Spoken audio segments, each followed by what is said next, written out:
Harusnya Podes ini menjadi survei yang ditunggu-tunggu oleh pemerintah desa supaya mereka boleh menunjukkan desa kita desa itu sudah bagus loh.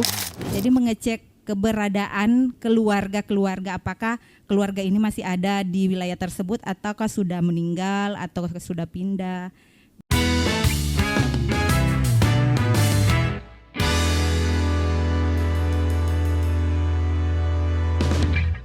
Halo, balik lagi di RRI Tahuna Podcast. Bareng aku Julvan Gafar dan kali ini kita ada di kantor BPS, Badan Pusat Statistik Kabupaten Kepulauan Sangihe. Dan kali ini kita bakal ngobrol bersama dengan Mas Krisnanda Prasetya Adi, STR Stat. Kemudian ada juga Ibu Anastasia Wowompansiang, Sarjana Ekonomi atau Embo Anas ya. Ya. Nah, tentunya kita akan membahas di sini tentang pendataan potensi desa atau kelurahan disingkat dengan Podes. Betul. Betul ya? Betul. Oke, udah dibenarkan sama Mas Kris. Mas Kris, ini menarik sih ya. Kalau kita pingin tahu juga program terbaru atau apa ini? Ini terbaru update atau enggak? Ini sudah lama sebenarnya. Sudah lama. Sudah lama. Saya aja yang baru tahu. Oke, barangkali saya mewakili teman-teman di sana yang bakal nonton ini juga, apa sih Podes itu? Ya, jadi pertama ya tentu Podes itu salah satu kegiatan ya, itu udah pasti. Cuman selama ini BPS itu mungkin yang banyak orang tahu, ya orang-orang yang tahu BPS, yang banyak orang tahu itu BPS itu fokusnya itu ke rumah-rumah. Ya mungkin kalau orang dulu bilangnya BPS itu orang sensus yang nempel stiker di rumah. Ya. Nah, ke rumah-rumah. Okay. Tapi BPS itu punya satu kegiatan, satu pendataan yang dia tidak ke rumah-rumah, tapi ke kantor-kantor. Oke. Nah, kantor-kantor ini adalah kantor desa atau kelurahan, kantor kecamatan, dan bahkan kantor bupati. Bahkan sampai kalau tidak salah gubernur ya, kan sampai kantor gubernur. Nah, ini adalah kegiatan pendataan yang bersifat kewilayahan. Kita mendata terkait data-data yang disediakan oleh pemerintah daerah, baik itu dari desa, kecamatan, kabupaten, bahkan sampai provinsi. Bahkan kalau dasar sampai pusat. Jadi di pusat itu pun juga mereka mendata untuk data-data di level kementerian.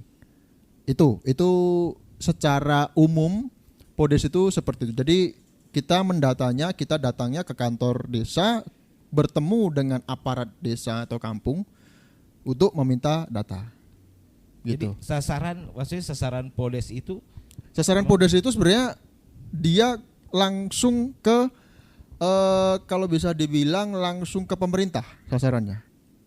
Nah, walaupun sebenarnya semuanya sasarannya ke pemerintah ya. Maksudnya secara misalkan angka kemiskinan, ya dia sasarannya juga untuk pemerintah membuat kebijakan. Cuman Podes ini sasarannya langsung ke pemerintah desanya, karena Podes ini salah satu indikator yang dihasilkan. Jadi Podes itu merupakan kegiatan yang menjadi datanya itu menjadi salah satu penghitungan di dalam indeks kesulitan geografis.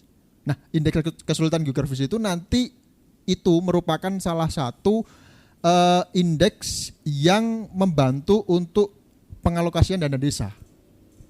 Oke, berarti ada dinas terkait yang akan ada di dalam itu ya. Jadi walaupun IKG yang indeks tadi kita bilang itu IKG atau indeks kesulitan geografis itu sebenarnya bukan produk BPS. Kalau tidak salah sekarang itu sudah bukan produk BPS, melainkan yang menghitung sekarang itu sudah Kementerian Desa.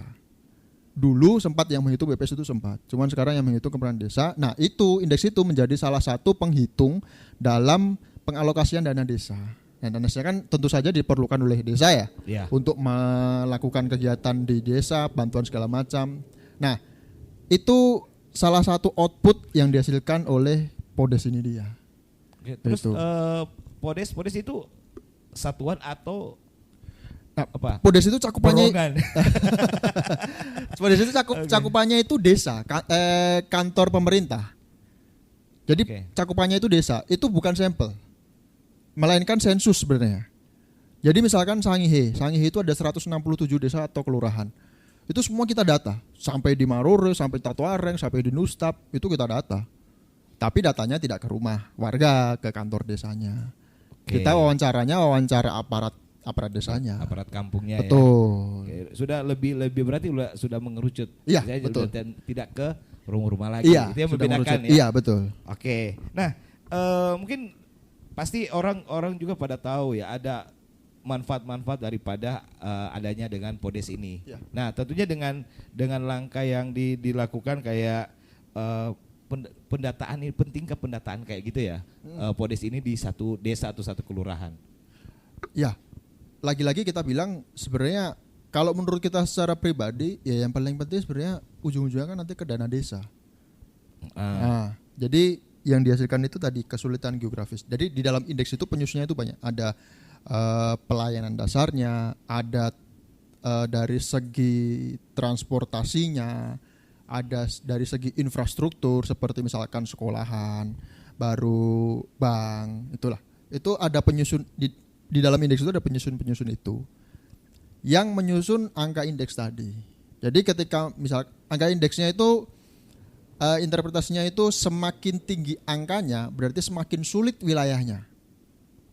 Semakin sulit dalam arti bisa saja semakin sulit dalam pelayanannya, semakin sulit dalam transportasinya, atau semakin sulit dalam infrastrukturnya. Nah itu nanti kita harus bedah tuh. Nah Kita gimana? kayak dulu kalau mau pada bedah ini berarti panjang nih. Oke. Iya bisa. Nah, mungkin lebih ke mungkin singkat-singkat daripada itu detailnya apa. Oh ya. Jadi ya tadi kita bilang kan maksudnya fokus Podes ini apa? Fokus Podes sebenarnya ya itu tadi, selain untuk IKG, kita itu juga menyediakan data data terkait desa itu. Contoh misalkan di Podes itu ada kan kuesionernya ada pertanyaannya ya. Jadi di desa itu contoh di kuesioner Podes itu ada pertanyaan terkait bencana alam. Ya. Bencana alam misalkan dalam satu tahun terakhir di desa ini ada berapa jenis bencana alam yang terjadi? Apakah ada gelombang pasang, ada gempa, ada tanah longsor? Itu contoh, ada bencana alam. Ada juga kita mendata terkait kependudukannya, jumlah laki-lakinya berapa, jumlah perempuannya berapa desa itu. Ada juga lain terkait pendidikan misalkan, jumlah infrastruktur atau jumlah sekolah SD di desa ini berapa. Baru nanti kita juga mendata terkait dari sisi pelayanan atau mungkin dari sisi desanya itu sendiri atau kantor pemerintahan desanya itu sendiri. Misalkan kepala desanya udah ada atau belum, atau mungkin masih dijabat oleh PJ misalkan. Ya. Nah, sekdesnya ada atau belum, usianya berapa, pendidikannya apa. Baru ada badan permusyawarahan desa atau enggak. Kalau di sini kan kalau di Sangihe kan biasa disebut MTK ya, Iya. Majelis Tua-Tua Kampung. Itu ada atau enggak? Ada musyawarah yang dilaksanakan atau enggak? Nah itu bisa menjadi misalkan contoh penyusun dalam pelayanan dasar. Nah pelayanan dasar itu pelayanan yang diberi. Nah tadi ya kita sudah masuk ke IKG-nya tadi ya. IKG-nya tadi penyusunnya ada tadi pelayanan dasar, ada infrastruktur, ada transportasi. Nah, dari pelayanan dasar itu kita lihat apakah dari sisi pelayanan dasar desa ini pelayanannya sudah bagus atau belum. Jadi dari segi manusianya udah melayani secara bagus atau belum. Dari segi infrastruktur misalkan, apakah misalkan dari segi infrastruktur pendidikan apakah sudah memadai desa ini? Jadi misalkan desa ini udah ada SD-nya, desa ini sudah ada SMP-nya, atau mungkin di desa ini hanya sampai SMP. Kalau mau SMA harus di wilayah lain misalkan, gitu. Jaraknya ke wilayah lain berapa jauh misalkan, atau jalannya seberapa, aksesnya seberapa gampang. Nah, itu sudah masuk ke transportasi. Nah, itu nanti kita dihitung jadi penyusun, dapatlah angka itu dia. Angka semakin tinggi berarti semakin sulit. Nah, itu nanti yang menjadi salah satu, bukan penentu ya, salah satu dalam menentukan seberapa besar dana desa yang harus dikeluarkan pemerintah pusat untuk desa itu. Oh, apa tolok ukurnya? Tolok ukurnya, salah satu tapi ya, bukan Oke. bukan penentu pasti ya, maksudnya itu salah satu. satunya. Ya, makanya Podes itu kadang bisa dibilang harusnya ini yang ditunggu-tunggu oleh pemerintah desa. Harusnya ya. Karena ya kalau misalkan desa itu kan ya tendensi orang di data kadang kan ya ada Ya, ya, mengerti lah. yang gitulah ya. Kultur dari setiap kampung ataupun desa yang rasanya didatangi mereka ya. ingin ya mohon maaf ya, maksudnya bukan untuk ini, ingin datanya itu direndah-rendahkan supaya dapat perhatian. Tapi ya masa sih, maksudnya ada desa yang ingin nggak mau berkembang gitu loh istilahnya. Nah itulah maksudnya harusnya Podes ini menjadi survei yang ditunggu-tunggu oleh pemerintah desa supaya mereka boleh menunjukkan desa kita desa itu sudah bagus loh. Aksesnya sudah banyak loh. Sebenarnya itu yang diharapkan. Itu yang diharapkan kan jadi semakin bagus kan, maksudnya indeksnya juga semakin kecil, bisa disaingkan dengan desa lain begitu. Atau pemikiran kayak biar saja di data yang kita rendah, tapi dalam kehidupan atau fakta yang ada di lapangan, maunya begitu ya. Maunya begitu. Nah itulah Podes itu Podes tadi. Ya. Suka dukanya Podes. Iya betul. Oke, berarti itu termasuk atau ada tantangan-tantangan lain yang mungkin dialami atau dihadapi oleh mungkin dari BPS. Nah, kalau dari pengalaman kita ya, Podes itu kan sudah cukup lama ini, Podes sudah 5 tahun lebih, kalau nggak lebih lah, udah lama pelaksanaan Podes. Cuman selalu tantangannya kalau di sini ya karena kan kepala desa itu kan sebenarnya dipilih oleh masyarakat ya. Kecuali lurah kan langsung ditunjuk ya.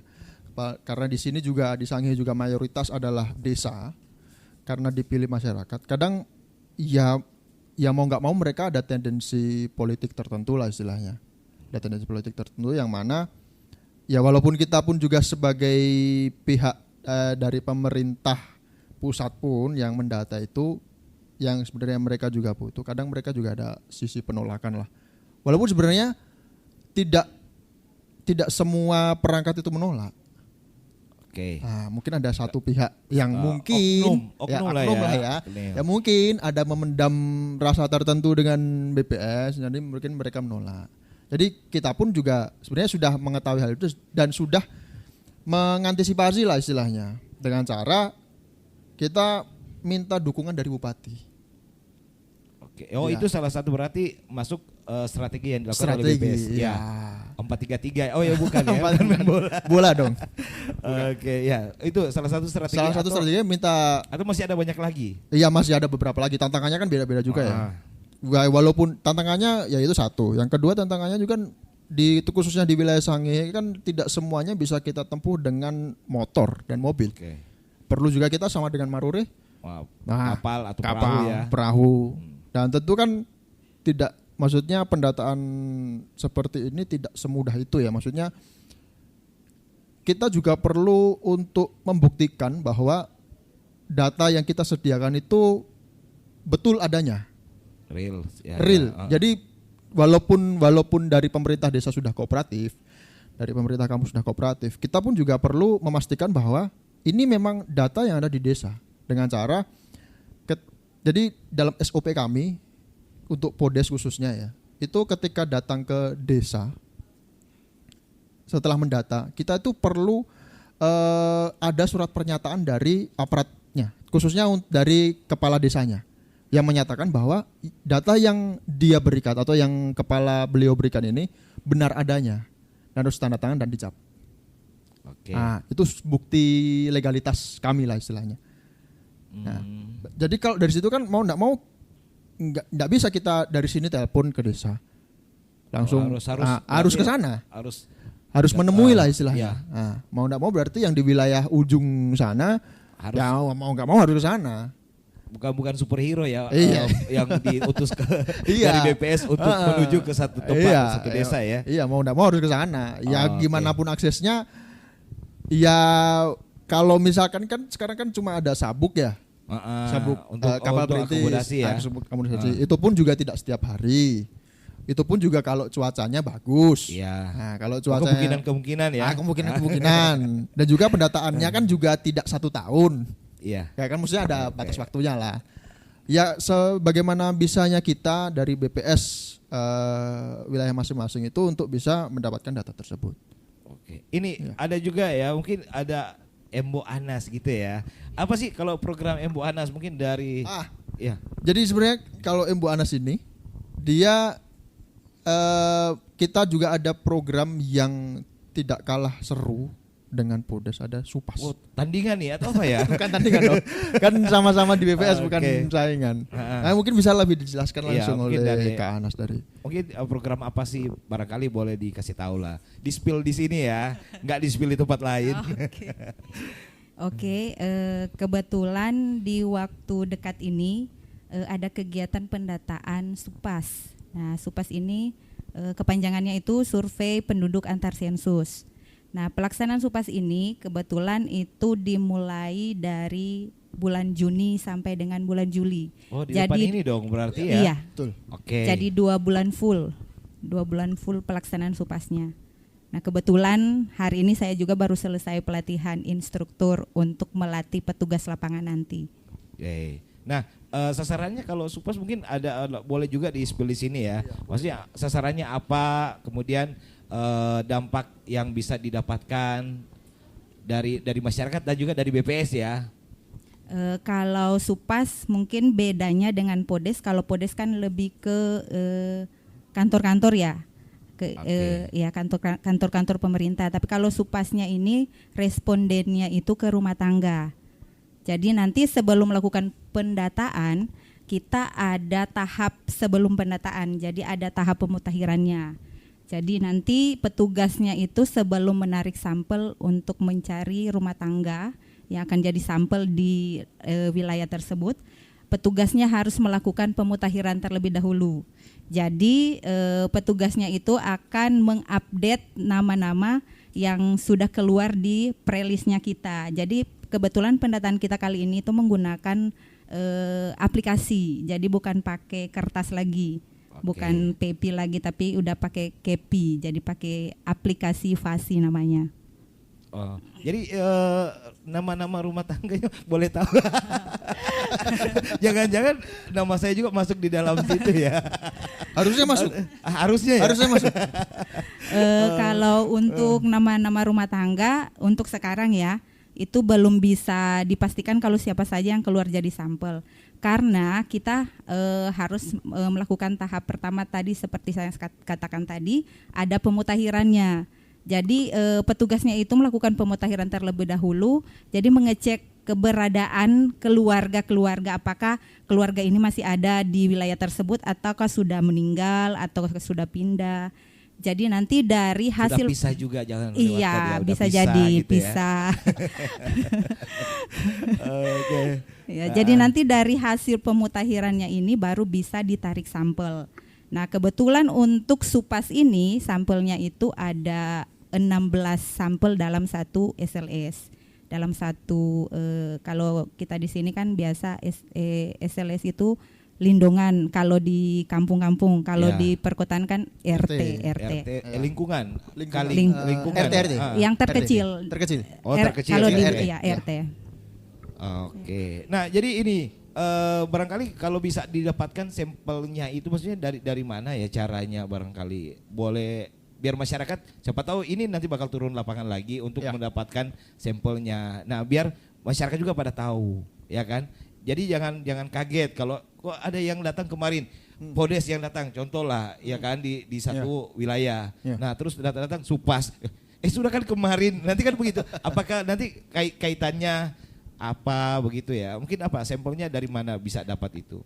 Kalau untuk Supas ini kita lebih fokus lihatnya itu ke kematian untuk penarikan sampelnya ya.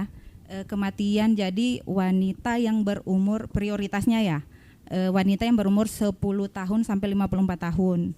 Kemudian bayi yang meninggal kisaran 0 sampai 4 tahun. Kemudian untuk kematian jika di keluarga tersebut ada kematian lainnya di luar kematian yang perempuan 10 sampai 54 dan bayi yang 0 sampai 4 tahun. Jadi diprioritaskan di satu SLS itu yang ada kejadian itu, kematian itu. Untuk jadi sampelnya. Datanya saja ya. Pikir Ya, ada manfaat begitu kan orang tahu lah di lapangan kan begitu. Ya.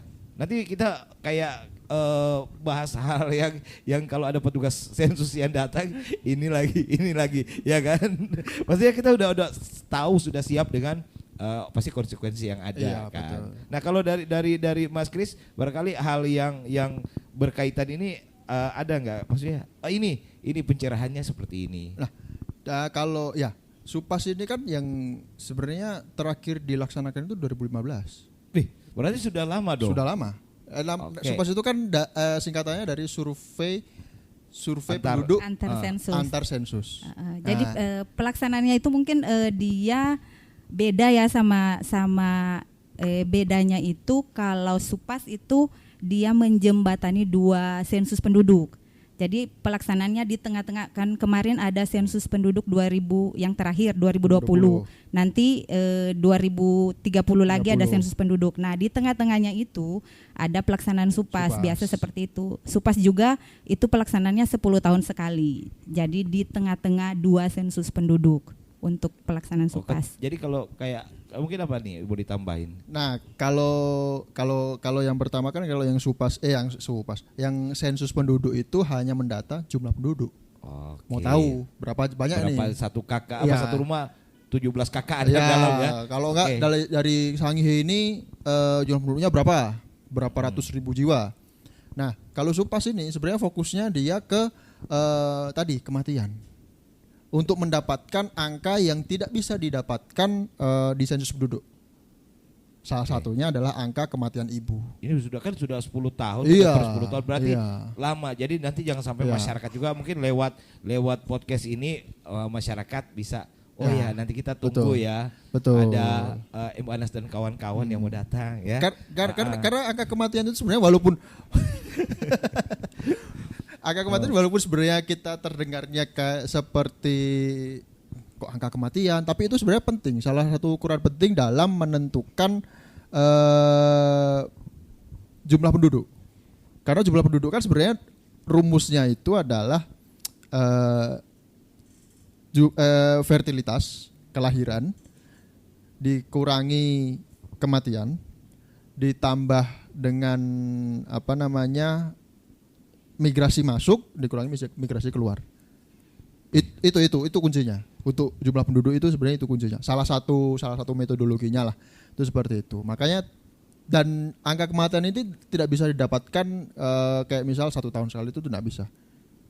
Susah sekali didapatkan. Salah satunya ya dengan biar Supas ini. perbedaannya biar betul-betul terlihat karena durasi yang lama itu ya, Iya, 10 tahun. betul. Ya kalau cuma 1 tahun Iya. barangkali belum terlihat Iya, gitu iya. ya. Oke. Betul. Jadi ini Juni sudah berarti keterlibatan masyarakat di sini. Mungkin lebih ke respon penerimaan terhadap petugas Itu yang ya, datang. mohon ya begitu ya. Akan terima lah. Tadi mau menambahkan sih sebenarnya kalau bedanya sensus penduduk sama Supas itu kan kalau sensus penduduk ya kita tahu pasti kalau sensus itu nyacanya ke semua tidak terkecuali. Kalau Supas ini kan sampel, jadi sampel. tidak semua yang dikunjungi. Nah kebetulan di Sangihe ini untuk pelaksanaan Supas 2025 ini hanya ada 68 SLS yang jadi sampel. Jadi tidak semua lindungan atau RT yang ada di Sangihe. Jadi hanya ada 68 saja. Jadi bukan bicara kelurahan, kampung bukan Oh ya. iya, enggak. Bukan. Dia bicaranya itu ada RT. RT atau lindungan. Iya. Ya. Oke, nah mungkin barangkali kita kembali ke Podes ya. Ada hal-hal yang barangkali memang ada hubungan atau apa ya Podes dengan ini? Nah, kalau hubungan langsung sih memang kita bisa bilang enggak ada ya. Karena memang secara konsep itu beda. Karena untuk Supas dia mendatanya itu fokusnya ke karakteristik demografi. Karakteristik demografi berarti seperti kelahiran, kematian. Berarti nggak baru- turun bareng ya, nggak ada ya? Nggak turun bareng. Masing-masing ya. Masing-masing. Dan juga Kalau Podes kapan mulainya? sama Juni lagi. Oh sama-sama. Nggak, itu kan sama-sama. bisa Makanya kan, jadi kan. Bisa cuman jadi bareng-bareng mitranya beda, Oh. petugasnya beda. Oke. Tapi ini kalau dari Podes seluruh kampung apa ya kelurahan yang Ya. ada di Kabupaten Kepulauan Ya. Sangi ini Didatang- disambangi atau iya, didatangi ya. betul, didatangi. Oke. Tapi kalau untuk yang satunya Supas. Supas itu ya istilahnya untuk mendapatkan sampel ya. Nah, tuh penentuan sampelnya gimana sih caranya ya? Mungkin kalau untuk penentuan wilayah sampelnya itu sudah dari pusat. Jadi pusat sudah mengeluarkan wilayah-wilayah mana saja yang menjadi sampel untuk pelaksanaan SUPAS ini. Mau ini jangan sampai nama saya ada di dalam situ mau cegat ya. Oh, kok gitu? Sudah jangan Kan kalau nanti dapat sampel bisa ngobrol lagi. Tapi ini menarik, istilahnya ini juga betul tadi di awal kayaknya ini betul-betul ini jadi pencerahan biar manfaat daripada kedatangan mitra ya namanya mitra dari BPS itu ke rumah-rumah warga sudah tidak ada lagi yang seperti sebelum ada podcast ini ya. Nah kalau dulu kan kalau didatangi iya bantuan tidak ada dapat bantuan terus ini datang terus apalagi kan setiap tahun itu ada beberapa program. Betul. Nah kayak tahun ini di tahun 2025 program apa saja sih yang ada di BPS istilahnya ya yang keterlibatan masyarakat dan betul-betul itu ada face to face antara mitra di BPS ini dengan masyarakat. Kita coba sampaikan kegiatan yang secara cakupan wilayah cukup banyak ya. Karena kalau kita bicara survei yang dijalankan BPS itu sebenarnya setiap bulan tuh kayaknya hampir 20 survei lebih. Berarti survei rutin. Aduh ini lagi. Iya kan? Cuman ya tidak semuanya ke rumah-rumah ya. Ada yang beberapa ke kantor lebih dinas muda ya. Okay. Yang kemungkinan terburuknya nggak dapat ya. Karena kantor pasti baik semua dong. Iya, ya betul. Cuma yang masalahnya tadi itu memberikan data yang masih ya itu oknum barangkali ya. Nah, kalau kegiatan untuk tahun ini yang mungkin yang banyak melibatkan masyarakat itu satu, di Februari kemarin sudah ada Sakernas dengan Susenas. Sakernas itu survei Angkatan Kerja Nasional. Dia nanti hasilnya outputnya adalah tingkat pengangguran, terkait juga partisipasi angkatan kerja, pokoknya terkait ketenagakerjaan dia semua ada. Susnas itu berkaitan dengan singkatannya dari Survei Sosial Ekonomi Nasional. Dia nanti outputnya adalah angka kemiskinan. Oke. Nah, nanti ada lagi yang nanti mau jalankan ini Podes. Nah, tadi kewilayahan ya. Baru ada Supas. Baru nanti ada Sakernas lagi, Susnas lagi. Jadi Sakernas Susnas itu 2 kali setahun. Nah, baru nanti sebenarnya ada satu program yang pemerintah atau Presiden Prabowo lebih tepatnya itu lagi gencar-gencarnya di ini itu tentang DTSEN, Data Tunggal Sosial Ekonomi Nasional. Itu gabungan dari data DTKS, data dari Reksosek yang pernah kami lakukan. Itu yang untuk nanti fokusnya adalah ke keluarga-keluarga yang nantinya akan mendapat bantuan. Oke. Nah, itu target datanya tuh di situ.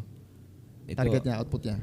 Ini juga barangkali ya sesuatu yang pernah terjadi ataupun dialami oleh masyarakat lah. Betul. Ya kan. Kayak ada pemberitahuan melalui SMS. Ya. Nah, ini jangan sampai bukan SMS ini mau minta pulsa bukan ya. Maksudnya SMS yang berhubungan dengan kegiatan-kegiatan dari BPS itu yang bersentuhan dengan masyarakat. Nah, barangkali jangan sampai nanti orang kita dapat SMS terus nanti di SMS juga malam ya dicurigai lagi ya kan. Siapa lagi tengah malam begini kan. Oke. Kalau BPS itu sebenarnya ada survei yang memang dari SMS. Memang betul ada. Tapi iya, ada. Maksudnya di 2025 ada. Kita pernah dapat nggak pakai WA ya? Nah itu saya kurang tahu ya kalau itu ya. Saya tidak berani menjawab. Pakainya SMS ya.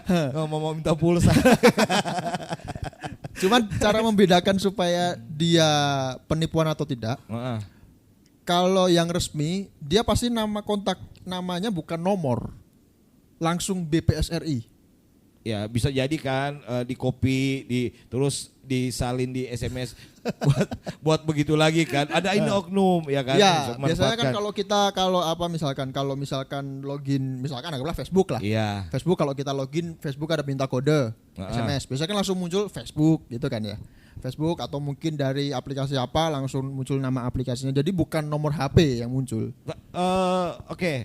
Mungkin itu SMS-nya bukan dari Podes kan, bukan ya? Maksudnya, bukan. Itu tapi ada sensus yang lain. Ada sensus yang lain. Oke, ya tapi betul ya dari ada, BPS itu betul. ya. Pokoknya intinya kalau dari dia nomor 08 berapa terus minta mengisi itu jangan. Oke. Kami BPS itu cuman yang khusus nama kontaknya itu langsung BPS. Walaupun kita nggak nge-save nama kontaknya langsung BPS. BPS RI nanti. Iya Gitu. ya. Cuma itu dapat nomornya dari mana ya? Nah, Iya itu. iya kan kita juga boleh pingin tahu lah. Kalau dapat nomor kita bisa spill. Oke. Dapat nomornya dari mana? Kita pendata itu selalu ada kontak person. Oh itu ya. Iya.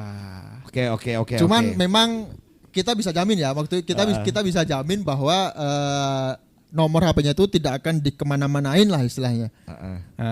Dan juga kita nggak walaupun misalkan ada orang minta data, nggak mungkin kita kasih nomor responden itu nggak mungkin.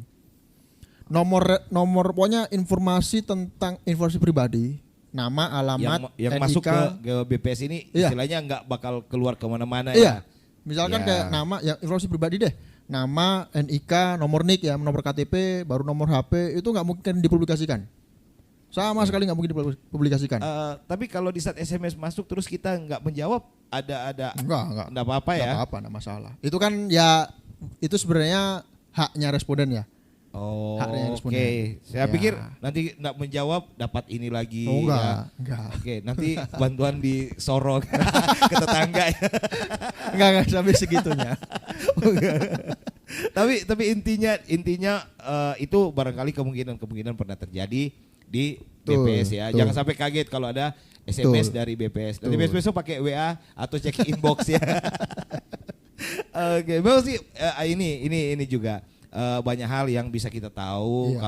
kalau Anda nonton podcast ini atau mengikuti podcast ini sejak awal sampai nanti di penghujung podcast barangkali banyak hal yang kita bisa tahu dengan kedatangan mitra dari BPS ke Betul. rumah-rumah warga. Betul. Kita sudah welcome gitu ya. Kalau perlu, kalau masih meragukan, cek surat tugasnya.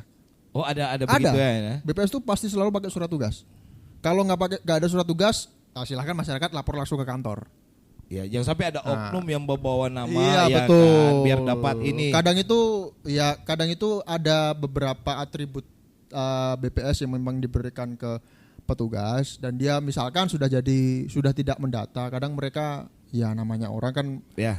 itu yang memanfaatkan atribut-atribut yang sebenarnya tidak ada ininya, identitas yang bisa dipastikan lah istilahnya. Jadi 2025 yang pakai SMS itu belum ada ya nanti ya? Belum. Oke. Belum. Ditunggu saja ya. Ditunggu saja. Siapa tahu Anda orang yang Oke. beruntung. Oke, dapat hadiah menarik ya dari BPS berupa data-data gitu ya. Oke, mungkin ini bagaimana ya kalau ada keluarga atau pribadi yang menolak untuk menjawab pertanyaan-pertanyaan dari survei itu. Ya kalau menolak gimana ya? Kita bicara kalau kita bicara terkait undang-undang sebenarnya BPS ya ada undang-undang statistik yang di dalamnya kita lupa pasal berapa, cuman di situ menyebutkan bahwa setiap warga negara itu harus wajib memberikan informasi yang diminta Oke. oleh BPS. Jadi itu yang modal awal kita datangi. Modal awal. Heeh. Cuman dalam prakteknya hampir tidak mungkin kita akan membawa undang-undang itu.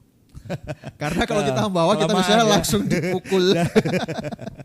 Oh iya ya. Kelamaan. Isinya ya. Iya. Jadi ya kita bisanya cuman kita selalu berusaha. Dalam arti gimana ya? Kalau misalkan oke lah kalau tidak mau memberikan istilahnya apa? Memberikan data, kita selalu ada pilihan untuk non respon. Oh boleh ada Boleh. begitu ya. Cuman ya mereka berhak nolak, kita juga berhak berusaha dong.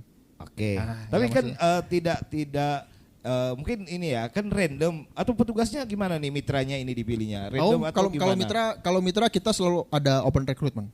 Oh open recruitment. Iya. Terus kayak di satu daerah saya ikut jadi mitra lah. Terus di kompleks itu di tempat tujuan saya warga itu kayaknya nggak kurang cocok dengan Iya. saya ya. Gimana tuh? Ya kan? Oh itu sebenarnya itu kan Masalah pribadi ya. kalau itu sebenarnya kalau di dalam internal kami itu sebenarnya salah satu strategi kami untuk ya itu kan mitra yang berkaitan kan sebenarnya bisa lapor ke kami ya. ke kami BPS sebagai pemberi kerja, nanti kita bisa mengatur terkait alokasi wilayahnya, itu kita bisa ngatur lah istilahnya. Iya, karena surveyor ini kan banyak ya. Betul. Yang mau Ya nggak mungkin lah kita direkrut paksa nggak mau tahu harusnya kamu gini ya kan nggak bisa juga. Iya ya. Itu kan juga kitanya nanti juga BPS juga bisa dirugikan dengan adanya non respon, itu juga bisa dirugikan. Kalau Gitu. untuk Podes udah direkrut Sudah. ada? Nah, kalau sistem rekrutmen BPS dari tahun 2024 itu kita sekarang rekrutnya 1 tahun sekali. Nah, 1 tahun sekali kita merekrut banyak mitra untuk dipakai di kegiatan 1 tahun ke depan. Iya, ya Kalau memang ya hal-hal yang perlu bukan diwaspadai sih ya, Iya, kan ada betul. atas yang menamakan. betul, ada beberapa kasus kemarin Iya, ya kan, ada. tahu. Mungkin lebih ke ini kayak jangan sampai ini petugas yang mungkin sudah selesai survei, Betul. terus ya ada hal-hal lain juga dilakukan, ya kan, kayak survei ilegal lah atau apa ya. Bisa dilakukan ya, oknum kan. Bisa ada Nah, mungkin kemungkinan. kita boleh tahu ini jadi apa ya, bukan inisiatif dari masyarakat yang menerima kedatangan mitra ini, tapi ya istilahnya pengetahuan, wawasan ataupun menambah wawasan daripada masyarakat juga kan penting juga. Betul, kan. Nah, betul. apa nih langkah-langkah yang boleh dilakukan oleh BPS lah? Nah, untuk itu ya kita selalu membekali petugas itu selalu dengan surat tugas. Oke, itu tadi sudah ya, Sudah. sudah. Selalu surat tugas, selalu dengan atribut. Nah, kita selalu memesan kepada petugas itu kalau turun lapangan ya selayaknya kita mau bertamu ke rumah orang, kan nggak mungkin kita bertamu ke orang yang tidak dikenal pakai celana pendek, cuma pakai Oke, slop. itu pasti secara umum Itu harus. pasti secara umum. Nah, baru juga kita membekali petugas itu dengan menyamakan konsep dan definisi. Jadi seperti Supas begitu, Podes itu selalu ada pelatihan petugas. Ini nanti bakal ditanyain ke Supas ya, ini dulu ya. Oh, iya. Oke, nanti Supas perekrutannya ada juga sama ya. biar ini masyarakat juga boleh tahu. Jangan sampai nanti ada dari ini ya, dari Podes datang, terus tiba-tiba Supas datang ya ke kampung itu ya. Iya. Otomatis kan pemerintah kampungan bisa tahu ya kan. Nah, mungkin dari itu gimana? Itu kami selalu berkoordinasi dengan pemerintah kampung setempat terkait kegiatan yang akan dilaksanakan. Jadi kita selalu memberikan di kegiatan BPS itu selalu ada hierarki. Oke. Hierarki dalam arti ada petugas, ada pengawas, ada juga supervisor. Supervisor itu ya kami dari internal Dari BPS ya. BPS. Supervisor. Kami selalu memesankan ketika pelatihan sebelum turun lapangan itu selalu koordinasi dulu. Oh. Selalu koordinasi. Berarti mencegah itu tadi ya, Iya. indikasi-indikasi Betul. yang Mencegah akan, indikasi ya. Kita selalu koordinasi karena kalau pengalaman kita di Sangih itu cukup mudah untuk berkoordinasi. Dan juga cukup mudah bagi pemerintah kampung untuk mensosialisasikan kepada masyarakatnya. Kenapa? Karena coba rata-rata pemerintah kampung di sini pasti tahu semua warganya siapa. Nah, jadi gampang kita untuk ketika kita udah berkoordinasi, misalkan kita datang ke kantor desanya, kita bilang kita akan melaksanakan kegiatan survei di sini. Kegiatannya seperti ini. Nanti yang jadi sampel ini. Kita butuh data kayak gini. Mohon pendampingannya. Kita selalu koordinasi gitu. Ke kantor-kantor desa itu selalu koordinasi. Kalau bisa didampingi, ya didampingi. Gitu. Oke. Kalau enggak ditunjukkan rumahnya lah. Rumah gimana, ya. Gitu. Oke. Kayak ini yang kayak data dalam praktik ya para mitra ya di lapangan. Nah, kayak yang bagaimana menangani kayak perbedaan data versi daripada kantor kampung dan juga versi masyarakat. Ya. Ya kan pasti hal-hal begitu. Betul. Boleh terbilang ada ya di Ada. dalam kasus Selalu seperti ada. itu Iya. ya. Nah, kalau begitu gimana? Kalau begitu ya kita dari BPS itu tidak pernah menyalahkan yang di Podes itu ya berarti Iya. yang Podes. Iya. Sampel kita ambil kan dari kantor saja ya. Betul. Tapi tahu-tahu di lapangan kok beda. Nah, itulah yang kita namakan namanya probing atau konfirmasi lagi. Oh, ada gitu Ada. ya. Kita selalu ketika misalkan karena misalkan ternyata lah kebetulan petugas yang melakukan pendataan ternyata warga setempat. Nah, dia kan sebagai warga mengalami sendiri apa yang misalkan data, misalkan infrastruktur lah kita bilangnya. Kita mau menanyakan hal apakah ada sekolah di sini. Dia kan sebagai warga setempat tahu, mengalami lah istilahnya ini. Tapi ternyata ketika dia bertugas sebagai mendatanya kantor kampung, menemukan bahwa informasi yang diberikan oleh kantor desa ini tidak sesuai. Misalkan begitu, itu kan salah satu perbedaan ya. Nah, kita selalu pesankan bahwa jangan langsung serta merta itu langsung disalin, tapi lakukan probing terlebih dahulu atau konfirmasi lagi terkait datanya, begitu. Siapa tahu memang ada kesalahan dari pemerintah kampungnya yang memang tidak mengetahui, jadi bisa dibenarkan, begitu. Oke, kalau Supas mau pada jalan juga kan sama Juni. Betul. Nih. Kayak tadi untuk mitra juga perekrutannya sudah dimulai atau gimana? Kalau untuk petugas Supas kebetulan mitra-mitranya sudah direkrut dan ini kan tersebar di beberapa wilayah yang kita milihnya itu mitra yang berdekatan. Jadi mitra yang berdekatan dengan wilayah tugas. Itu untuk membantu sebenarnya. Sama seperti yang Bapak sampaikan tadi kan kemungkinan di lapangan itu ada responden yang menolak. Jadi kalau misal mitra tersebut dikenal oleh orang-orang setempat, pasti akan memudahkan untuk melakukan penjajahan. Mungkin seperti itu. Jadi intinya tinggal tunggu action ya. Iya.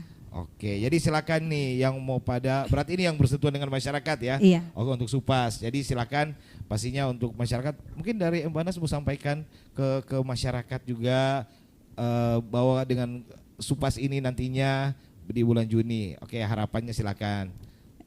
Mungkin lebih ke meminta bantuan masyarakat yang ada di wilayah Sangihe.